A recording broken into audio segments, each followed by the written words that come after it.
राम और लक्ष्मण दोनों भाई मुनि विश्वामित्र की रक्षा करने वाले हैं। इन्होंने युद्ध के मैदान में असुरों को मारा है, जिनके श्याम शरीर और सुंदर कमल जैसे नेत्र हैं। उन्होंने मारीच और सुबाहु जैसे असुरों को मारा है, और जो हाथ में धनुष बाण लिए हुए हैं उनका नाम राम है। और जिनका रंग गोरा और किशोर अवस्था है, और जो सुंदर वेशधारी और हाथ में धनुष बाण लिए हुए हैं, और जो श्री राम के पीछे पीछे चल रहे हैं, वे उनके छोटे भाई लक्ष्मण हैं। हे सखी सुनो, इनकी माता सुमित्रा है। दोनों भाई विश्वामित्र का काम करके मुनि गौतम की स्त्री अहिल्या का उद्धार करके यहाँ जानकी के स्वयंवर का धनुष देखने आए हैं। यह सुनकर सब स्त्रियां प्रसन्न हुई। श्री रामचंद्र जी की छवि देखकर एक सखी दूसरी सखी से कहने लगी, यह वर जानकी के योग्य है। हे सखी, यदि विधाता भले हैं और सुनते हैं और वो सबको उचित फल देते हैं, तो मैं जानकी जी को यही वर मिलेगा। हे सखी, इसमें संदेह नहीं है। देव योग से यदि ऐसा संयोग बन जाए तो हम सब लोग कृतार्थ हो जाएं। हे सखी, मुझे यह सोचकर इतनी अधिक आतुरता हो रही है कि इसी बहाने ये यहाँ आएंगे, और यदि विवाह ना हुआ तो हे सखी सुनो, हमको इनके दर्शन दुर्लभ होंगे। यह संयोग तो तभी हो सकता है जब हमारे पूर्व जन्मों के बहुत पुण्य होंगे। यह सुनकर दूसरी ने कहा, हे सखी, तुमने सच कहा। इस विवाह से सभी का परम हित है। किसी ने कहा, शिव जी का धनुष कठोर है और ये सांवले राजकुमार कोमल शरीर के बालक हैं। हे सखी, इनके संबंध में कोई ऐसा कहता है कि ये देखने में तो छोटे हैं, पर इनका प्रभाव बहुत बड़ा है। इनके चरण कमलों की धूल का स्पर्श पाकर अहिल्या तर गई, जिसने बहुत भारी पाप किया था।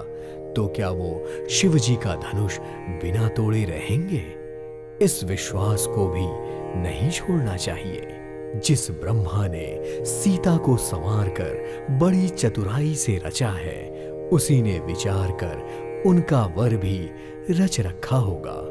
उसके ये वचन सुनकर सब हर्षित हुई और कोमल वाणी से कहने लगी, ऐसा ही हो। सुंदर मुख और सुंदर नेत्रों वाली स्त्रियां समूह की समूह हर्षित होकर फूल बरसाने लगी। जहां जहां दोनों भाई जाते, वहां वहां परम आनंद छा जाता है। दोनों भाई नगर के पूरब की ओर गए, जहां धनुष के लिए रंग भूमि बनाई गई थी। बहुत लंबा चौड़ा सुंदर ढला हुआ आंगन था, जिस पर सुंदर और निर्मल बेदी सजाई गई थी। चारों ओर सोने के बड़े बड़े मंच बने थे, जिन पर राजा लोग बैठेंगे। उनके पीछे चारों ओर मचानों का मंडलाकार घेरा सुशोभित था। वह कुछ ऊंचा था और सभी प्रकार से सुंदर था। जहां नगर के लोगों को बैठना था, उसी के पास विशाल एवं सुंदर सफेद मकान अनेक रंगों के बनाए गए थे, जहां अपने अपने कुल के अनुसार सब स्त्रियां यथा योग्य स्थान पर बैठकर देखेंगी। नगर के बालक कोमल वचन कह कहकर आदर पूर्वक प्रभु श्री रामचंद्र जी को यज्ञशाला की रचना दिखा रहे थे। सब बालक इसी बहाने प्रेम के वश होकर श्री राम जी के मनोहर शरीर को छूकर पुलकित हो रहे हैं, और दोनों भाइयों को देख देख कर उनके हृदय में अत्यंत हर्ष हो रहा है। श्री रामचंद्र जी ने सारे बालकों को प्रेम वश जानकर यज्ञ भूमि के स्थानों की बहुत प्रशंसा की।